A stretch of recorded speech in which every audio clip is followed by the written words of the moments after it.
40세가 되어서 리브가를 아내로 맞이해서 아름다운 가정을 이룹니다. 이삭과 리브가 두 사람은 모든 사람이 부러워할 만큼 부부가 서로 신뢰하며 사랑하며 아주 부부애가 두터웠습니다. 리브가는 전에 이삭이라고 하는 남자를 한 번도 본 적이 없지만 이삭의 신부가 될 사람을 찾으러 온 아브라함의 종을 통해 하나님께서 자신을 아브라함의 가문의 며느리로 이삭의 아내로 불렀다고 하는 사실을 확신한 이후에는 결단하고 거기가 어디라고 가보지도 못했고 만나보지도 못했는데 하나님이 나에게 만난 사람이니까 하나님이 인도한다고 바로 그 자리에서 집을 떠나 그 종을 따라 이삭을 만나러 간 여인이었습니다. 이삭은 이런 리브가가 무척 사랑스러웠어요. 결혼 후 20년이 지나도록 아이를 낳지 못했는데도 불구하고 비난하기보다는 기도해줬어요. 격려했습니다. 그리고 창세기 26장 8절에 보면 이삭이 거기 오래 거주하였더니 이삭이 그 안에 리브가를 껴안은 것을 블레셋 왕 아비멜렉이 창밖으로 내다본지라 라고 하는 기록처럼 이삭은 그 시대에도 자기 아내 사랑하는 것을 표현하며 살았던 그런 애정가였습니다. 이 사람들은 자기 둘이 사는 데는 아무 문제 없었어요. 남편도 아내를 사랑하고 아내가 남편을 존경하고. 그런데 정작 20년 기다려온, 또 기다리고 기다려온, 그래서 얻게 된 아들로 인해서 어려움을 겪게 됩니다. 리브가가 임신했을 때 이미 자기 안에 쌍둥이가 들어서 있음을 알게 됐죠. 한 녀석이 발길질을 하고 나면 또 다른 녀석이 발길질을 했는지 알 수 없지만 리브가는 그렇게 표현했어요. 내 안에 아이가 서로 싸우고 있다. 다투는 도다. 나도 힘들고 어떻게 했으면 좋겠는지 모르는 거예요. 몸이 힘들었는지 마음이 불편했는지 알 수 없지만 어찌할 바를 몰라서 이것을 하나님 앞에 가져가죠. 텐에서 이런 일이 벌어지는 것을 하나님 앞에 물어보는 이 리브가. 그 여인은 믿음 있는 사람이었습니다. 하나님 응답하십니다. 내 태 속에 두 국민이 있다. 두 민족이 내 복중에서부터 나누게 된다. 이 족속이 저 족속보다 강하겠는데 큰 자가 어린 자를 섬기게 될 것이다. 이런 예언의 말씀이 들렸어요. 자신의 뱃속에 있는 두 아들이 각각 한 민족을 이루게 된다니까, 큰 인물이 된다니까 얼마나 좋았겠어요. 얼마나 기대가 됐겠습니까. 기한이 되어서 이 리브가가 출산을 했는데 먼저 나온 아이는 얼굴이 붉고 아주 건강해 보이고 온 몸이 털로 덮여 있어서 그 아들의 이름을 에서라고 지어줬고, 둘째는 손으로 형 에서의 발꿈치를 잡고 나왔다고 해서 야곱이라고 이름을 지어줬습니다. 야곱이라고 하는 단어 속에서 선수치는 자, 속이는 자, 빼앗는 자라는 뜻이 파송되었습니다. 하나님의 손에 잡혀서 훈련되기 전까지 야곱의 생이 그랬습니다. 어떻게든지 남에게 지지 않으려고 하는, 좋은 거 뺏기지 않으려고 하는, 뺏기기 전에 내가 뺏어야 되는, 그래 직성이 풀리는 그런 삶을 살았기 때문에 성경에 보면 변화되기 이전까지 야곱은 그냥 속이는 자, 이런 의미로 더 많이 불려왔습니다. 쌍둥이 두 아들은 자라면서 외모만큼이나 성격에 큰 차이를 보였어요. 그 아들 에서는 어려서부터 들에다가 뛰어다니는 걸 좋아했어요. 사냥하는 걸 좋아했어요. 그래서 자라면서 아주 능숙한, 누가 견줄 수 없는 아주 유능한 그러한 사냥꾼이 되었습니다. 그에 반해서 둘째 아들 야곱은 아주 조용했어요. 나가는 걸 싫어해요. 그냥 늘 집안에 머무르기를 좋아했습니다. 부모가 이런 어린 아이들의 성격을 각각 인정해주고 그들의 스타일을 그대로 받아줬어야 되는데, 그 사랑했어야 되는데, 이 믿음이 좋은 부부가 그 부분은 실패했어요. 서로 자기 마음에 드는 한 애를 편애한 것입니다. 아버지 이삭은 늘 집안에서 계집아이처럼 엄마 꼬리나 잡고 빙빙 도는 아들 야곱보다는 들에 나가서 사냥해 짐승을 잡아다가 멋진, 집에서 먹어보지도 못하는 그런 요리를, 고급 요리를 만들어주는 큰아들 에서가 너무 좋았어요. 그래서 창세기 25장 28절에 보면 이삭은 에서가 사냥한 고기를 좋아하므로 그를 사랑했다. 그가 남자답고 패기 있고 뭐 지혜롭고 이래서 사랑한 게 아니라 그냥 자기한테 사냥해다가 맛있는 고기 바치니까 너무 좋아요. 내가 내 아들을 왜 사랑하는가? 내가 내 아내를 왜 사랑하는가? 이삭은 에서가 사냥한 고기를 좋아하므로 그를 사랑하고 라고 설명합니다. 아버지가 아들을 편애한 이유가 다 이거 하나예요. 아이를 편애하고 있다면 뭐 때문에 편애하십니까? 그 아이가 뭐 때문에? 싸나워서 내 대신 아빠랑 잘 싸워줘서, 내가 못하는 말 남한테 잘 해줘서, 이삭은 에서가 고기 잘 잡아와서 사냥 잘해서 그걸 맛있는 고기 해다 줬어. 근데 어머니 리브가는 늘 밖으로 돌아다니며 제 맘대로 살아가는, 하나도 훈련되어 보이지 않는 에서보다는 집에 있으면서 자기를 도와주고 부엌살림도 도와주고 엄마랑 벗이 되어서 이런저런 대화도 나눠준 야곱이 너무 좋았어요. 그래서 창세기 25장 28절 리브가는 야곱을 사랑하였더라 라고 말합니다. 그런데 리브가가 야곱에게 더 애착을 가지고 그를 사랑했던 이유는 창세기 25장 23절 하나님의 예언적인 그 메시지 때문입니다. 큰 자가 작은 자를 섬길 것이다. 그렇다고 한다면 야곱이 더 잘 되는 거구나. 둘째로 태어난 야곱이 더 강하고 더 하나님의 축복을 받으며 살아가게 될 것이구나. 그 이 아들을 특별히 편애하면서 그의 삶에 끼어드는 거야. 편애만 한 게 아니라 야곱이 자기 삶을 살도록 내버려둬야 되는데 그 엄마가 착 끼어들어가지고 이러면서 힘들어지기 시작을 했어요. 얼마나 야곱의 삶에 이제 꼬이기 시작하는지. 엄마가 끼어들었으면 돼야 되는데 왜 엄마가 끼어들었는데 삶이 꼬였을까? 부모의 편애는 자녀들을 서로 비교하게 되잖아요. 형제 간에 불화를 만들고 그들을 누군가 하나는 자존감이 아주 팍 낮아져 버리게. 난 문제 있어. 그래서 동생보다 엄마가 동생만 사랑하고 난 미워해. 부모가 동생만을 좋아한다고 생각하는 순간 그 언니나 오빠나 형이나 누나는 엄마 아빠의 눈밖에 벗어나서 미움을 받지 않기 위해 자꾸 동생을 앞세우죠. 그리고 내가 부탁하면 다 큰 게 그게 뭐가 필요하다. 넌 맨날 뭘 사달라지 말고 공부 좀 열심히 해. 너무 많이 거부당하니까. 근데 동생한테 부탁하면 뭐든지 예스. 동생이 뗐어 아빠 그러면 야 됐다 이번만이다 어쨌든 그게 통과되니까 자꾸 큰애들이 이 동생을 앞세우는 거야. 너 이거 엄마한테 이 얘기 좀 해줘. 아빠한테 이것 좀 부탁해봐. 그러니까 부모와 대화가 단절되죠. 부모의 관계가 단절되고 골이 생기고 그 형제끼리는 동생이 부모가 편애하는 힘을 등에 업고 언니 오빠를 무시하니까 위계 질서가 깨져버립니다.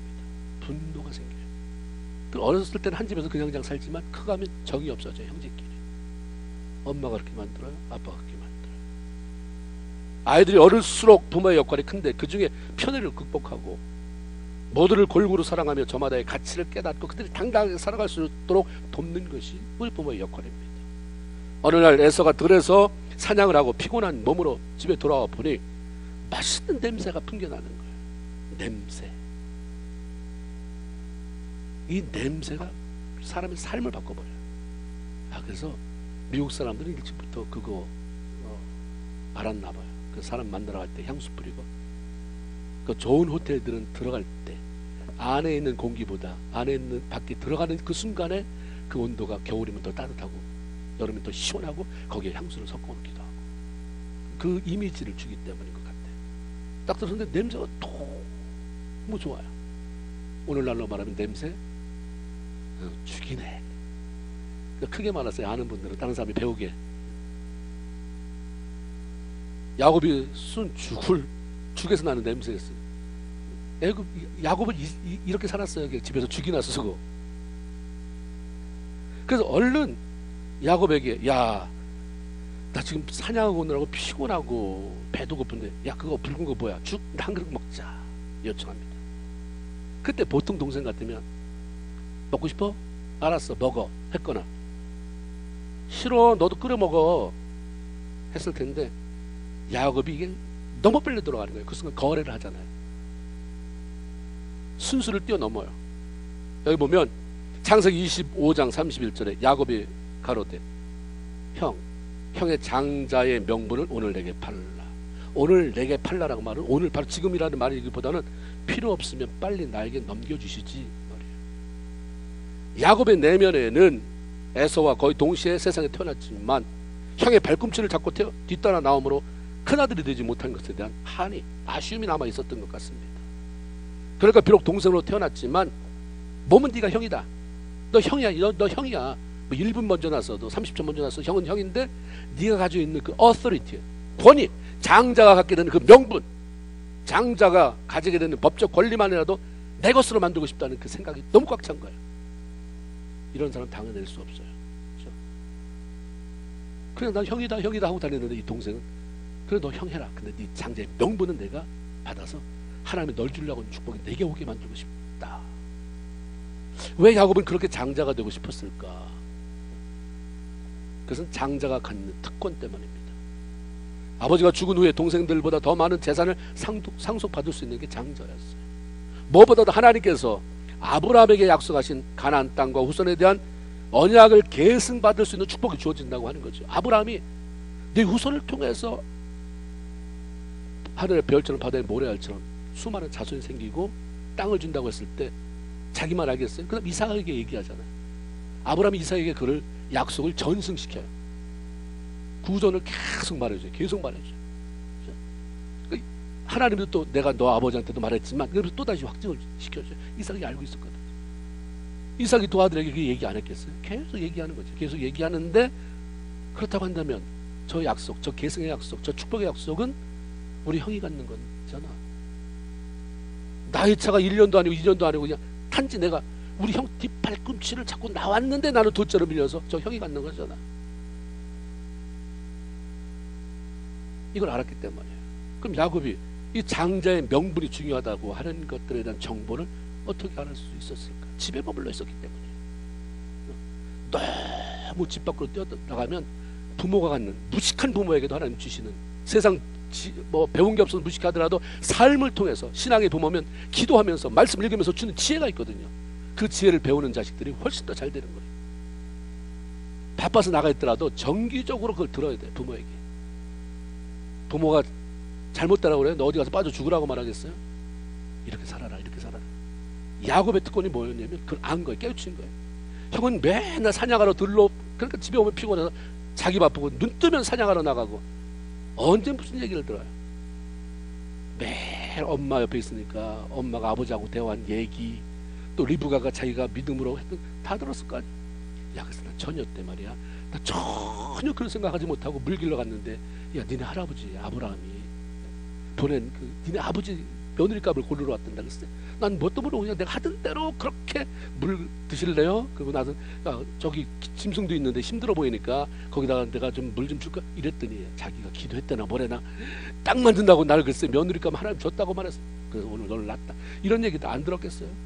다 들으면서 믿음이 자라고, 그래서 수많은 이 베네핏, 그러면서 그 가운데 이 야곱이 장자의 명분이 얼마나 소중한지 안 것입니다.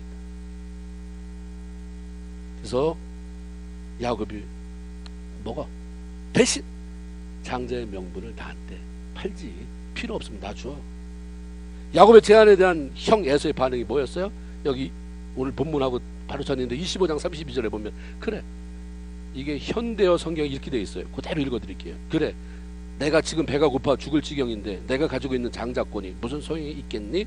좋아, 내 장자권을 내가 가져 하고 에서가 말하였다. 이게 현대어 성경으로 번역되는 거예요. 아주 실감나게 번역해놨어요. 이 말을 들었을 때 야곱의 마음이 어떻겠어요? 아싸! 흥분해도 가슴이 뛰었을 거예요. 나는 그냥 해본 말인데 저게 금방 넘어오네. 너무 쉽게 저걸 팔아 넘기네. 야곱은 장자의 명분을 아주 소중하게 여기고 원했던 반면에 에서는 아주 가치없게 여기고 함부로 취급했습니다. 그러니까 팥죽 한 그릇에 그 귀한 장자의 명분이라고 하는 것을 그냥 던져버린 거예요. 야곱은 말이 나온 김에 형에게, 형 후회하지 말고 지금 맹세, 우리 알지? 맹세는 하나님 앞에 한다는 거 해. 맹세, 나한테 파는 거지? 확실히 파는 거지? 도로 돌려달라는 거 없지? 그래 맹세, 나 맹세해야 돼. 맹세합니다 해버렸어요. 그래서 장자의 명분은 확실하게 야곱에게 넘어가 버렸습니다. 장자의 명분이 자기끼리 뭐 산다 판다, 그래서 이게 팔아지고 사지는 것인가? 성경적으로는 예스예요. 대답이 그럴 수 있다. 호적상에는 에서가 여전히 아브라함의 손주요 이삭의 아들이라고 그렇게 기록이 남아있다 하더라도 하나님께서 먼저 태어나게 하신 장남에게 주시려고 계획하신 그 축복, 진정한 장남으로서의 가치는 사라져버린 거예요. 그 가치는 야곱에게 온 거죠. 그래서 창세기 25장 34절에 야곱이 떡과 팥죽을 에서에게 주며 에서가 먹으며 마시고 일어나 갔으니 에서가 장자의 명분을 가볍게 여겼음이었더라. 하나님이 주신 것을 너무 소중한 것을 가볍게 여긴 에서의 태도에 대한 안타까움을 한 절 더 집어넣었어요. 저러고 사나. 둘 다 아브라함이라고는 믿음의 후손들이에요. 아브라함이 할아버지야. 이삭같이 아버지가 다 죽인다고 하는데 아버지 하나님이 원하신다면 내 배째세요. 드러냈던 사람의 아들이에요. 근데 하나는 이렇고 하나는 하나님이 주신 게 뭔지를 몰라요. 그냥 예수 믿으면서도 우리가 하나님이 주신 귀한 게 모르니까 자기 마음대로 살아서 그걸 다 놓쳐. 너 가져. 아이 그래 싫으면 간두고. 그런데 이 사건에 대한 신약 성경이 너무 안타까우니까 또 얘기해요. 히브리서 12장 6절에 히브리서 12장 16절에 한 그릇의 음식 때문에 맏아들의 특권을 팔아버려 에서와 같은 불신앙의 사람이 되지 않도록 조심해라. 왜냐하면 그런 사람이 많다는 거예요. 교회 안에 하나님 주신 소중한 게 많은데 하나님 주신 소중한 것은 잘 안 보이거나 그건 어떤 신앙 안에 갇혀 있으니까 너무 세상 게 너무 좋으니까 그게 다 팔아버리는 사람이 너무너무 많다는 거예요.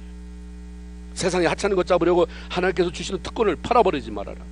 그래서 아주 신앙 없는 사람의 짓이다라고 하는 말씀인 거죠. 하나님이 나를 축복하시려고 나에게 주신 특권이 있는데 그래서 하찮게 여겨버린 것 무엇이 있을까? 이런 것들을 좀 점검해야 되잖아요. 정말 소중한 것들은 다 갖다 버려놓고 그냥 쭉 해봐야 뭐가 오겠냐면 줬잖아. 뭐를요? 너 버렸잖아. 이따 보시겠지만 통곡하면 후회하잖아요. 에서가 그때는 몰랐어요. 얘기해줘도 안 들어요. 지나놓고서는 후회해. 그렇죠? 통곡해. 우리 안에 우리 예수 믿는 사람 그럼 야곱에게만 에서에게만 이 장자의 명분 그 우리에게는 뭘 줬나? 특권이 뭔가? 말씀이 그렇잖아요. 말씀 하나님 우리에게 주신 야곱이 있을 때는 장자의 명분이 있었을지 모르지만 성경 없었어요. 우리는 다 성경을 하나님의 말씀으로 재본해서 탁 주셨잖아요. 그래서 우리가 돈 주고 살 수도 있고 남한테 선물 받을 수도 있고 그렇죠? 내가 주신 이 하나님의 말씀 신명기 10장 13절에 보면 내가 오늘날 너에게 내 행복을 위하여 명하는 여호와의 명령과 규례를 지킬 것이 아니냐. 하나님의 말씀이라고 하는 것은 저와 여러분의 이 땅에 사는 동안 하나님의 백성으로 이 땅에 사는 동안 행복한 삶을 위해서 주신 선물이다라고 하는 거예요. 이건 성경이에요. 읽으면 졸리는 그런 어떤 수면제가 아니라 하나님은 그렇게 말했어요. 이거는 네가 이 땅에서 행복한 삶을 살도록 주신 선물이다라고 말했어요. 그래서 사람들은 그 말씀을 무시하고 한참게 여기면서 다른 데서 행복을 찾아요. 막 열심히 해야 일을 열심히 해서 돈을 받으면 행복할 것 같고 무슨 공부를 많이 하면 행복할 것 같고 뭔가 얻어지겠죠. 그러나 말씀이 우리를 살리고 행복을 위해서 주어진 거라고 성경이 그렇게 말하는데 이것이 무시된다면 아무리 애를 써도 행복은 오지 않는다. 행복은 하나님이 주시는 것이기 때문에 나 행복한데요. 그건 짧게요. 세상에서 뭘 내가 성취했다 뭘 얻었다 이 행복은 짧고 그냥 또 지나가요. 말씀 행복을 위해서 이걸 줬으니까 이게 왜 행복이 되는지를 봐야 될 거 아니에요. 그래서 이게 행복이구나. 내가 왜 요즘 문제는 여전한데 기쁘지? 왜 요즘 문제는 여전한데 왜 내가 이렇게 살만 나지? 왜 문제는 여전한데 내가 소망이 생기지? 뭡니까? 교회 직분이 그렇습니다. 교회의 권위를 통해 주시는 직분 또한 하나님께서 그리스도의 몸인 교회를 섬김으로 그 섬기는 자들에게 베푸실 복을 누리라고 주시는 것이에요. 너 그만큼 교회에서 오랫동안 다니고 그랬으니까 좀 일 좀 해야 되지 않냐, 좀 수고 좀 해라, 뭐 청소 좀 해야 되지 않냐, 뭐 구걸하는 게 아닌 거예요. 하나님 하시는 대로 나를 축복하시려고 주시는 그런 어떤 툴이에요, 도구예요. 그 직분도 마찬가지입니다. 어느 때가 되면 하나님 그걸 주세요. 그런데 사람들이 이걸 얼마나 하찮게 여기는지 모릅니다. 사도 바울은 자기에게 주신 직분에 대해서 감격했어요. 사도 바울 같은 사람들 그걸 감격해요. 그걸 소중히 여기고 감사하며 감당합니다. 그래서 디모데전서 1장 12절에 보면 나 같은 것을 그렇죠? 나같이 부정한 종을 능하게 하시고 그리스도 예수 주께 내가 감사함 나를 충성되게 여겨서 내 직분을 주셨다. 나 아무것도 아닌데 어떻게 나한테 이런 일을 감당할 수 있도록 기회를 주시나. 그러니까 그가 고린도전서 4장 2절에 보면 싫으면 간도라 때려쳐라가 아니라 그러므로 맡은 자에게 그 정말 소중한 것을 알았냐? 그러면 충성해라. 맡은 자에게 구할 것은 충성이라. 성경이 다 축복받는 길을 알려주시는데 다 어쩌면 그 길을 피해가는지 몰라요. 그렇게 내가 마음대로 살아가고 그러는데, 그러면서 잘 살면 괜찮아요. 그렇게 잘 살아주면 그래 내 말 안 듣고 그러더니 너 에휴 그래 그 정도 삶을 유지하는 것도 다행이다 그러면 되는데, 어느 순간에 가보세요. 내가 헤어나올 수 없는 올무에, 그때는 어떻게 할 거예요? 뭐가 명분이 있어야 되잖아요. 명분이. 히스기야가 병들어 죽게 됐을 때에 너 이제 죽는다 빨리 정리를 했을 때, 하나님 내가 그동안 하나님 앞에 신실하게 선하게 행했던 것 그거 좀 봐주시고 나 좀 살려주세요. 하나님이 그 기도를 들으셨어요. 우리가 내 능력 어떤 것까지 하는 건 아니지만 그래도 하나님 앞에 뭐가 말씀드릴 거리는 있어야 되잖아요. 근데 근본적으로 하나님이 이거 주신 것은 우리 축복하시려고 주신 거예요. 네가 그나마 조금 더, 그러니까 난 너 내 몸을 좀 쓰다듬어주는, 내 몸을 좀 만져주는, 내 몸에 스크래치 난 것 좀 잘 치워주는 그런 일을 했으면 좋겠다. 잘하면 하나님 그의 삶에 대한 보상을 하시려고 그러는 것이죠. 이 귀중한 걸 우리가 애서만 그런 게 아니에요. 그 소중한 걸 그냥 팥죽 한 그릇에 넘겨요. 그 소중한 걸 우리가 팥죽보다 못한 것에 그냥 다 넘겨주고 내 마음대로 살 때가 얼마나 많은지 알 수 없어요. 우리가 성경에 보면 11조 생활, 요즘 인터넷에 보면 11조 하지 마라 하라 너무 많이 나오잖아요. 11조 미친 짓이다 등등등, 아예 원색적으로 나오는데, 그럼 우리가 말씀은 제껴놓고 그런 데서 내가 좋은 대로, 내가 그동안 그 부담됐기 때문에 그걸 시원하게 풀어주면 그쪽을 붙어버려요. 그 중요한 건 내가 성경에 뭐라고 말하나. 하나님께서 자신의 백성들에게 11조를 말씀하신 것은 백성들에게 고열을 짜내서 고통스럽게 하려고 하는 게 아니에요. 그들을 축복하기 위한, 그건 물질적으로 축복하기 위한 하나님의 도구로 사용하신 것입니다. 그래서 말라기 3장 10절, 11절, 12절에 보면 만군의 여호와가 이르노라 너희의 온전한 11조를 창고에 들여 나의 집에 양식이 있게 하고 그것으로 나를 시험하여 내가 하늘 문을 열고 너희에게 복을 쌓을 것이 없도록 붙지 아니하나 보라. 금도 내 것이 은도 내 것이 온 우주 만물을 내가 지었는데 한번 나를 테스트해봐라.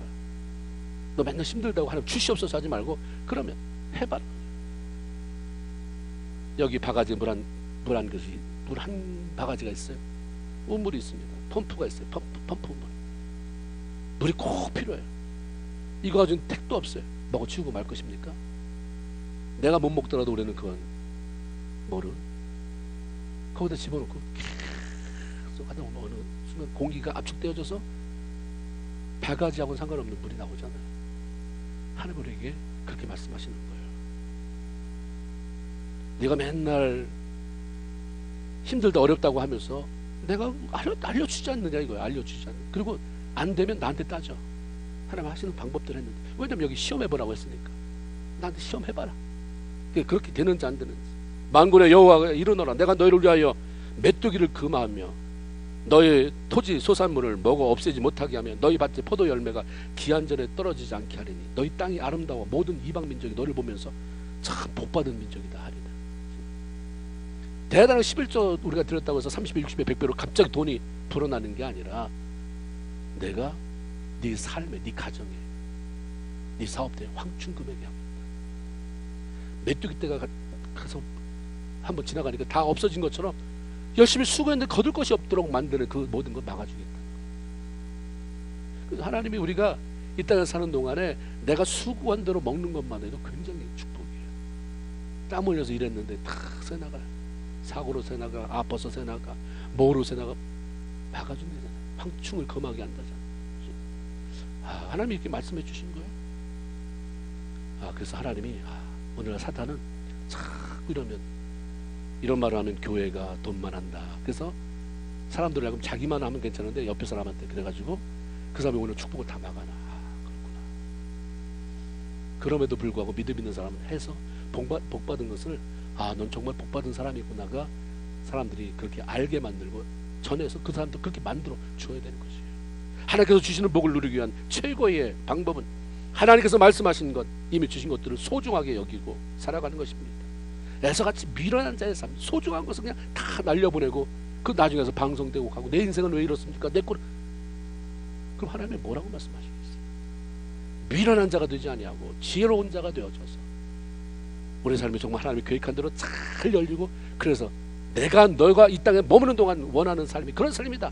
하나님도 기쁘게 하는 저와 여러분 다 되기를 주님의 이름으로 축원을 드립니다. 야곱이 형 에서에게 떡 한 조각과 팥죽 한 것을 팔고 장자권을 산 것에 대해서 사기쳤다고 말할 수 없어요. 왜냐하면 정식 거래가 됐잖아요. 그리고 에서가 동의했어요. 그렇게 하겠다. 그럼 맹세를 했기 때문에 이거 뭐 사기쳤다고 할 수 없어요. 야곱이 여기까지만 했으면 문제가 없었어요. 더 나가서 이제 아버지까지 속이죠. 장자가 받아야 할 축복을 받아버린 것입니다. 거기에 어머니 리브가가 개입을 해요. 아버지 이삭이 나이가 많아서 눈도 어두워지고 언제 죽을지 모른다는 생각 속에서 내가 죽기 전에 내 특권, 아버지로서 특권, 장자에게 마음껏 축복하는 그 특권을 다 쓰고 죽자. 그래서 에서를 축복하기로 결심을 했어요. 내가 좋아하는 명분상 장자이니까. 사실 에서가 그 장자의 복을 받아야 할 이유는 없었어요. 하나님께서 두 아들의 뱃속에서 있을 때부터 큰 자가 어린 자를 섬기게 될 것이라고 했으니 야곱에게 장자의 복을 주어야 마땅한 거죠. 에서가 장자의 명분을 자기 동생에게 팔아 넘겼으니 맹세했으니 야곱에게 가야 돼요. 에서가 이방 땅 헷 족속 중에서 두 사람의 딸과 결혼했어요. 헷 족속의 한 사람의 딸, 또 한 사람의 딸. 그래서 여자를 둘 얻었는데 창세기 26장 36절을 보면 이삭과 리브가가 그 일로 해서 마음이 근심했다. 자기의 그 큰아들의 결혼이 이방 여인과 결혼해서 마음이 근심이 된 거예요. 아버지는 더군다나 이 아들에게 장자권을 물려줘야 되는데 자기는 지금 하나님의 선민으로서의 장자권을 이어가야 되는데 이방 여인과 결혼해버렸으니까 이게 굉장히 근심이 생겨버린 거죠. 하나님의 약속을 계승할 자로서의 축복을 누리는 것은 부적절했습니다. 그러므로 하나님의 약속을 이어받을 장자로서의 복은 야곱이 받아야 됐어요. 이런 모든 사실에도 불구하고 이삭은 굳이 에서에게 축복하기를 원합니다. 그 이유가 뭐예요? 별미예요, 별미. 그래도 하나님은 우리 가정에 20년 만에 태어나게 한 아내의 태를 열고 처음 나온 내 기력의 시작이 이 아들이기 때문에 그래도 이 아들에게 장자권 축복을 해야 된다가 아니라 별미 때문에 별미. 축복받으러 올 에서에게 너 이거 준비해가지고 와서 나한테 축복받아라 했어요. 3절 4절에 오늘 본문 그런즉 내 기구 곧 화살통과 활을 가지고 들에 나가서 나를 위해서 사냥해가지고 내가 즐기는 별미를 만들어 내게로 가져와 먹게 해서 내가 죽기 전에 내 마음껏 내게 축복하게 하라. 여기 잘 보니까 나라고 하는 말이 5번이 나와요. 하나님 앞에 우리 기도해서 하나님 축복하게 하자가 아니라 나에게 나를 위해서 잡아라. 나를 위해서 별미를 만들어라. 내가 가져와서 내가 먹게 해라 등등. 이삭이 축복했다고 그 축복이 임하는 건 아니죠. 이삭은 단지 하나님의 심부름꾼으로 하나님께서 기뻐하시고 원하는 사람에게 복을 빌 때 하나님이 직접 그 복을 실행하시는 거예요. 그런데 지금 이삭은 하나님께서 원하시는 아들을 축복하려고 하는 것이 아니라 자기를 만족하게 하는 아들에게 자기에게 맛있는 것 늘 갖다 주는 아들에게 축복하려고 하는 거예요. 이삭은 어린 시절부터 하나님의 말씀에 순종하며 믿음으로 살아왔습니다. 하나님도 그와 함께 하셔서 그의 삶을 놀랍게 축복하셨어요. 우리 지난번에 봤잖아요. 농사짓는 첫째 100배. 그래서 하나님이 그를 왕성하게 하시고 흥왕케 하시고 부자가 되게 하셨다 그랬어요. 그런데 그의 노년에 드러나는 것은 나이가 들고 눈이 어두워지면서 그의 영적 판단력이 흐려져 버렸다는 거예요. 그래서 하나님이 기뻐하는 일이 무엇인가 보다는 내가 좋아하는 일, 내가 먹고 싶어하는 일, 나를 기분 좋게 하는 사람이 누군가에 대해서 관심이 많아졌어요. 하나님의 계획, 원하심이 무엇인지를 알고 행하는 일은 뒷전이고 그냥 나 좋게 하면 무조건 다 좋아, 나 싫게 하면 무조건 미워요. 하나님이고 뭐고 없어. 내가 내 마음에 안 들어. 야곱이 이삭이 2판이 돼버렸어요. 그러니까 다른 거 생각이 안 나요. 우리가 신앙인으로 나이가 들어가면서 경계해야 될 것은 영적 판단력이나 분별력을 상실함으로 하나님으로부터 멀리 떠나고 고집부리며 사는 것입니다. 그래서 늘 주변에 나이와 상관없이 좋은 사람이 필요해요. 나를 바라봐주는, 쓴소리지만 살아날 소리 해주는, 내 영적인 판단력이 흐려지지 않고 늘 신선함을 유지할 수 있는 그 사람이 필요한 거예요. 그래서 우리가 주변 돌아보세요. 자기 삶의 주변. 나를 좋아해 주는 사람이 좋은 평판을 가진 사람인가? 나를 좋아해 주는 사람이 내가 조금 듣기 힘들어도 그냥 기도하고 와서 그 얘기를 해주는 사람입니다. 우리 한번 그거 좀 생각해 볼 필요가 있는 거죠. 이삭이 거기 실패했어. 그 부분에서 아니 믿음 생활 잘했어. 교회 생활, 오늘날로 말하면 교회 생활 잘했는데 그런 사람이 없었던 거예요.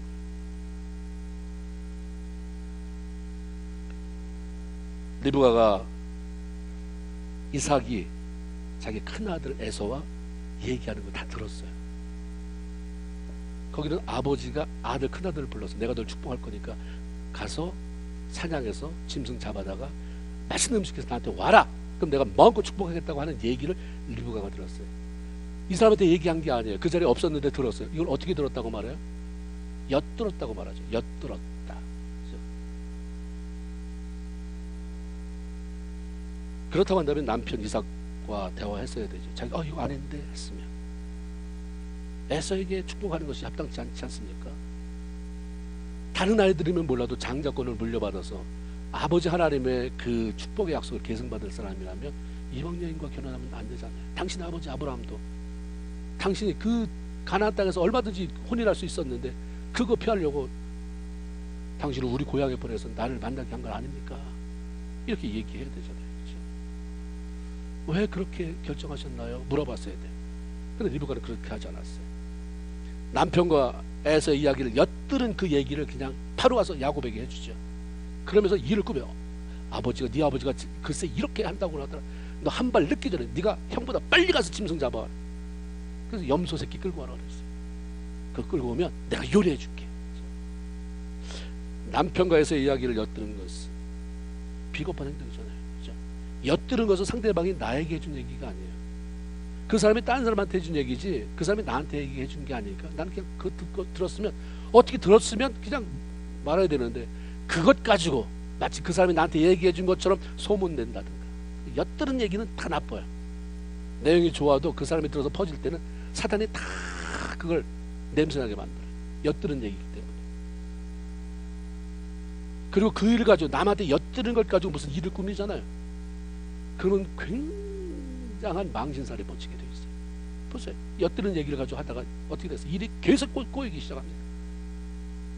이걸 못 들었다면 내가 어떻게 할 뻔했어. 우리 아들 야곱에게 축복하려고 하는 그 계획 다 수포로 하나님이 나에게 이런 기회를 주셨네.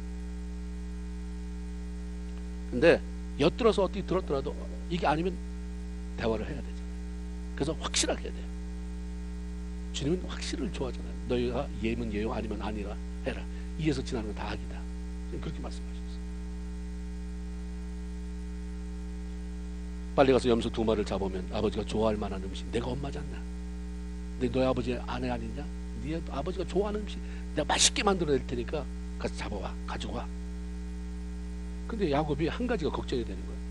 엄마도 아시다시피 형은 털의 사람 아닙니까? 아버지가 처음 만지면 여기 꺼끌꺼끌하게 털이 있는데 나는 맨질맨질 성경은 매끈매끈하다고 그랬어요. 이거 어떻게 하면 좋겠습니까? 이놈의 자식아 걱정하지 마라. 엄마 축복 받으러 갔다 나 저주 받으면 어떻게? 야 저주는 이 애미가 받을게. 이런 말이 이제 이게 문제를 만드는 거예요. 이 저주는 다 엄마가 받을 테니까 넌 엄마가 시키는 대로 해. 그래서 요리 만들고 그 다음에 그 염소 털 가지고 염소 가죽 가지고 투집으니까 털 있잖아요. 그거 붙이는 거예요. 아버지의 팔이 닿을 만한 팔목에 그 성경에 보니까 목에 그다 붙이고 들어갔어요. 마침내 야곱이 음식을 들고 축복받으러 아버지 앞에 나갔어요. 사냥 가서 잡아가지고 오려면 평상시에 이렇게 빨리 오지 않는 걸 알았어요. 느낌으로. 그리고 목소리도 좀 이상하고 좀 느낌 이상해서 물어보지. 내가 누구냐? 조금도 망설이지 않아. 나는 아버지의 맏아들 에서입니다. 그래? 너 어떻게 이 짐승을 빨리 잡았느냐? 그 다음에 이제 하나님을 거기다 집어넣어. 거짓말 시키는데 하나님을 집어넣어가면서 하는. 그러니까 어떻게 감당이 안 되는 거죠. 하나님, 아버지 하나님 여호와께서 나에게 순적하게 오늘은 아주 너무 재수좋게 짐승을 가자마자 만났습니다. 야곱이 전에는 이렇게까지 간교하지 않았어요. 그런데 그 어머니의 비호 속에 더 담대하고 태연스럽게 거짓말을 합니다. 아무리 의도하는 바가 좋다 할지라도 방법이 틀리면 열매는 기대할 수 없습니다. 하나님의 일은 하나님께서 하시도록 해야 되는데 거짓으로 속여가면서까지 내가 뭘 이루려고 하다 보면 그 삶은 꼬이게 됩니다. 그 예수 믿는 사람은 심플, 단순 그리고 정직이에요. 단순해야 되고 정직하면 하나님이 이러시잖아요. 거의 보면 하나님이 어떤 기회를 줬는데 다 꼬여놓는 것은 내가 술수를 쓰기 때문입니다. 편법이. 그게 성경이 말하는 거예요. 리브가가 믿음의 유산을 가지고 있잖아요. 시아버지의 믿음의 유산을 자기 아들이 가지고 자기한테 왔는데 그냥 하나님 하신 대로 그냥 있으면 다 갈 건데 큰 욕심, 편법 쓰고 술수 쓰다가 다 털어먹는다. 다 털어먹.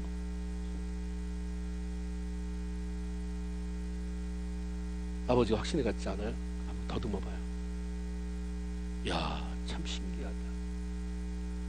목소리는 음성은 야곱의 음성인데 어떻게 이 손은 에서의 손이냐?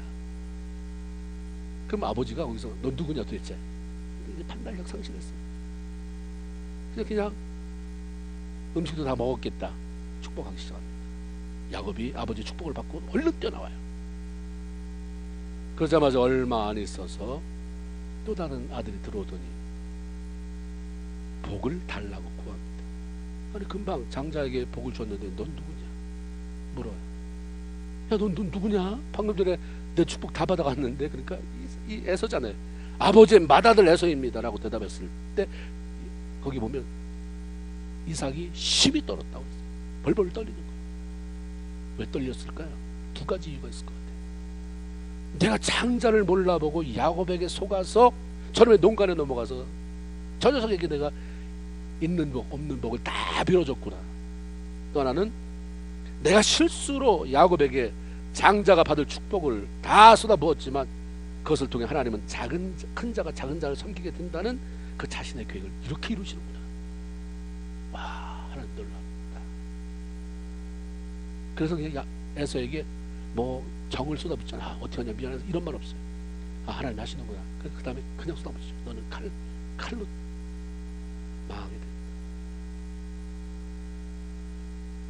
네가 동생을 섬기게 된다. 그냥 하나님 주신 말을 거침없이 내뱉잖아요. 어쩔 수가 없게 된 아버지가 이렇게 다 음식을 먹고 축복했을 때 에서의 반응이 어떻습니까? 오늘 보면 34절에 에서가 그의 아버지 말을 듣고 소리 질러 슬피 울며 아버지에게 이르되 내 아버지여 내게 축복하소서 내게도 그리하소서. 영어 성경에는 bless me, me too. 나 축복하세요. 나에게도 축복하세요. 하는 축복할 게 이가 한 개밖에 없습니까? 축복하세요. 축복하세요. 그죠? 얼마나 갈급했으면 그렇게 하찮게 여기던 거 팥죽 그릇 그래 야 뭐 소용이 있냐 몰랐던 거예요. 알았으면 엄마에게 좀 집에 머물면서 엄마한테 교육을 받고 야 장자권이 이렇게 중요하답니다. 아버지한테 그런 얘기를 좀 배웠으면 그런가 보다 했을 텐데 심함대로 들뛰다가 아무것도 모르니까 이게 그렇게 소중한지 몰랐는데 정작 뺏기고 나보니까 이게 얼마나 소중한지를 그때 아는 거죠. Too late, too late. 그래서 에서에게 남은 게 뭐냐? 어차피 내 몫이 아니었나 보다. 이렇게 되면 되는데 그 순간 마음이 황폐해지기 시작하는 거예요. 자기가 누려야 될 걸 뺏기면 자기가 그래놓고 억울해요. 분노해야 합니다. 왜냐하면 마음이 황폐해지기 시작하기 때문인 거예요. 에서의 노가 풀리기까지. 그래서 이 에서가 이 분노가 충천해가지고 그런 말을 해요. 아마 속으로 했는데 너무 화가 나서 밖으로 뱉은 말을 어머니가 들었는지 내가 이제 우리 아버지가 장사 치를 날이 아버지여서 곡할 날이 얼마 남지 않았는데 아버지가 살아계실 동안에는 내가 차마 그 짓은 할 수 없고 아버지만 죽기만 해봐라. 너 죽여버린다. 이런 거예요. 야곱을 죽이래라. 근데 이게 엄마가 들은 거예요. 제가 중얼중얼 얘기를 했는지 이걸 딱 들어가지고 엄마가 큰일 났구나 이게. 그래서 야곱에게 네 형이 지금 화가 나서 이러니까 너 빨리 외갓집으로 가라. 외갓집으로 가서 형의 노가 풀릴 며칠간만 그렇게 써있어요. 성경에 보면 며칠간만. 야, 지가 그래도 뭐 지가 잘못한 거 알다 보면 지가 팔아서 이 지경이 됐다는 거 그까지 팥죽 한 그릇에 소중히 여기지 않아서 그랬다는 것 때문에 며칠 지나면 그냥 포기하겠지. 마음이 진정되겠지. 며칠간만 있어라 그랬는데 그 며칠이면 얼마큼 됐어요? 20년이 됐어요. 그럼 야 무슨 저주 다 내가 맡을게 그랬는데 아들이 잘 데리고 보고 싶었던 리브가는 그 이후로 야곱의 얼굴 한 번도 보지 못하고 죽었어요. 그 산이 죽어버렸어요. 열정이 중요해요. 우리가 신앙생활에 하나님의 그 능력권 안으로 들어가려면 열정이 필요해요.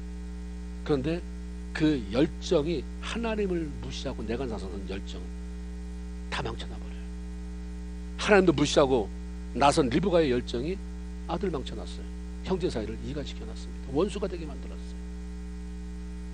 엄마의 열정이 하나님 앞에 기도하는 열정, 그리고 하나님 바라보는 열정이 있어야 되는데 그게 안 되고 내가 나서니까 다 망가뜨린 거예요.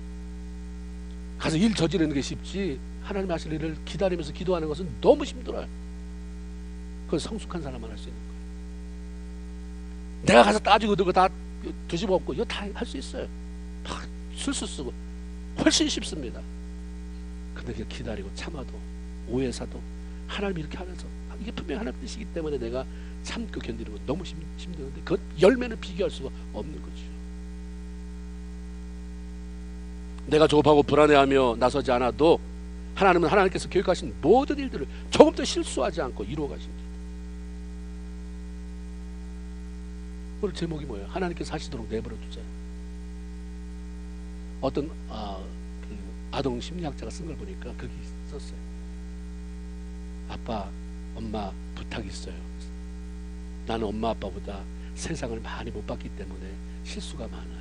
나 좀 실수하도록 내버려 두세요. 이렇게 쓴 게 7가지 항목이 있는데 그 중에 하나가 기억이 나요.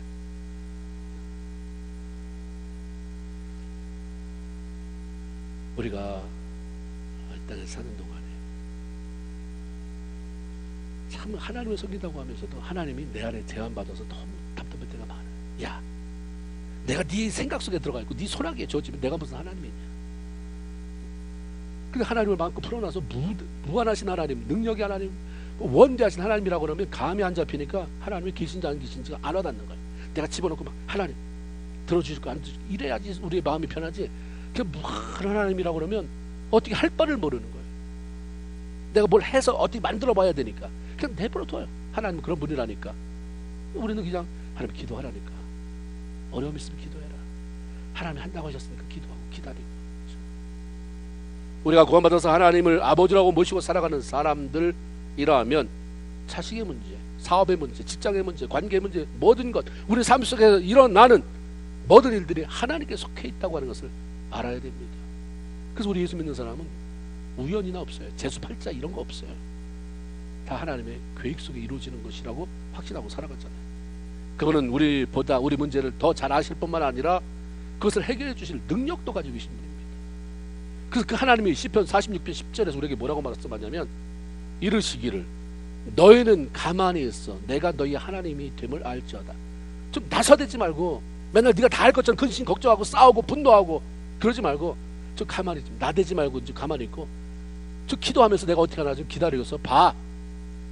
너희는 내가 너희 하나님 됨을 알지어다.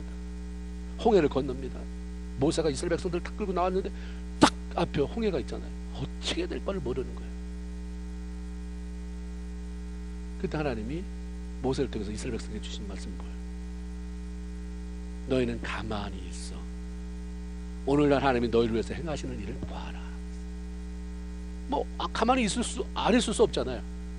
워낙 내가 무능하고 아무것도 할 수 없으면 그냥 가만히 있는 게 좀 편한데 뭘 좀 할 줄 아는 사람, 인맥이 좀 있거나 내가 뭐가 기능이 있으면 다 찾아내느라고 하나님이 일하신 걸 볼 시간이 없어요. 딱 가만히. 어떻게 홍해인데 뭘 어떻게 해볼 방법이 없는데 정말 하나님이 바람을 불어오는 거예요. 와, 바람이 고기만 그렇게 세찬 바람이 불어오니까 물이 그냥 갈라지기 시작해요. 밤새도록 바람이 물을 갈라놓고 그래서 마른 땅을 지나가게 마른 땅을 걷듯이 지나가게 만드신 하나님. 그 하나님이 지금도 우리 하나님이에요. 할렐루야. 그 하나님 때문에 우리가 예수 믿는 거 아니에요. 오늘 뭐하러 오셨어요? 그 하나님이 나의 하나님이기 때문에 그 하나님을 예배하러 온 거 아니에요? 매일 끝나고 점심 먹으러 왔습니까? 그거 아니잖아요. 예배하러 온 거잖아요. 가만히 있어. 가만히 있으면 우리는 불안해요. 살아왔기 때문에 뭐라도 해야 돼요. 그런 말을 너무 많이 들어온 거예요. 어렸을 때부터. 너 가만히 있지 말고 가서 뭐라도 주워. 저 할아버지한테 그런 야단 많이 받았어요. 가만히 있지 말고 마당 쓸어. 할아버지 다 쓸었는데 옆집 마당도 좀 쓸어. 가만히 있기를 안 놔두시는 거예요. 그 뭐를 만들어 오세요. 멍석 만들면 나머지 해다가 네가 좀 해라. 뭐 새끼보다 네가 좀 해라. 가만히 있는 걸 못하게 만들어 놓으셨어요. 근데 우리가 가만히 있는다고 해서 게으름에 가만히 있는 거가 아니라 하나님을 기대하는 게 가만히 있는 거야. 기도하면서 하나님 어떻게 하실 거예요? 나 못합니다. 내가 조금 뭐 누구 사람 나서 손 쓸 수 있는데 다 그것도 하나님이 쓰려면 그 사람보다 더 유능한 사람 쓰셔서 일할 있다 보면 자꾸 주변에서 그래요. 애가 그 모양 됐는데 사업이 그 모양 됐는데 뭐 네가 이런데 왜 너 그렇게 가만히 있어? 너 천하태평 좀 뭐라도 알아봐. 이러니까 또 그런가? 그러면 깨지는 게 뭐야? 하나님과 나와의 관계가 깨지는 리듬이 깨져요. 그렇죠? 기도의 리듬이 깨져요. 말씀의 리듬이 깨져요. 그 다음부터는 말씀 봐도 멍해지는 거, 기도해도 온갖 잡념이 들어오는 거랑 그게 딱 깨져요. 그럼에도 불구하고 깊이 들어가서 좀 옛날보다 내가 문제가 더 강할수록 그 문제의 그 윙윙대는 소리가 안 들리도록 깊이 기도에 한번 들어가 보는. 하나님, 너무 내가 힘든 하나님, 기도의 깊은 곳에 들어가서 그 평안함을 한번 누려보게 하세요. 하나님 응답하시죠. 이미 빌립보서 4장 6절 7절 아무것도 염려하지 말고 오직 모든 일에 기도와 간구로 너희 구할 것을 감사함으로 하나님께 하리라. 그러면 모든 지각에 뛰어난 하나님의 평강이 너희 마음과 생각을 지킨다. 그랬으니까 가만히 또 기도하려고 했다가 갑자기 불안해져서 벌떡 일어나서 나 기도 30분 하러 왔는데 3분도 못 해가지고 이러지 말고 그냥 하나님 앞에 엎드렸으면 뭐 주실 때까지? 돈 주실 때까지? 평강 주실 때까지요. 평강 주실 때까지 엎어져 있는 거예요. 30분 기도하러 왔는데 평강이 안 오면 어떻게 하라는 거예요? 하나님 내일 다시 뵙겠습니다. 계속 깊고요. 그럼 하나님이 내가 지금 나가서 직장 가야 되고 사업도 가야 되고 지금 뭐 해야 되는 거 다 아시는 분이거든요. 근데 하나님은 마지막 판에 일하실 때가 많아요. 마지막 판에 거기까지 나가는 거예요. 하나님께서 하시는 일에 끼어들어 문제를 더 크게 만들기보다 기도함으로 부탁드리고 맡기고 기다리면 마침내 하나님께서 하시는 일을 보고 그분을 높여드리고 영광 돌려드릴 수 있는 기회를 허락하신다 이 말씀입니다. 그리고 나중에 하나님이 see 봤지? 야, 이 말하면 어때? 여러분 그 말 들어야 돼요. 야 만족하냐? 이 말하면 어때? 그게 어떻게 듣는데 하나님이 스쳐가게 하세요. 문제 해결돼 보세요. 어때? 이 말하면 됐지? 따라하고 싶으신가 봐. 나만 너무 해가지고 그게 여러분이 부러우신가 봐. 따라하세요. 자 어때? 이 말하면 됐지? 이 말 들릴 때까지 기도하세요. 그러면서 하나님이 하신 것을 보고 영광 드리는 저와 여러분 다 되기를 주님의 이름으로 축원을 드립니다. 아멘. 하나님 고맙습니다. 이 시간 우리 하나님 주시는 말씀 같이 들었습니다.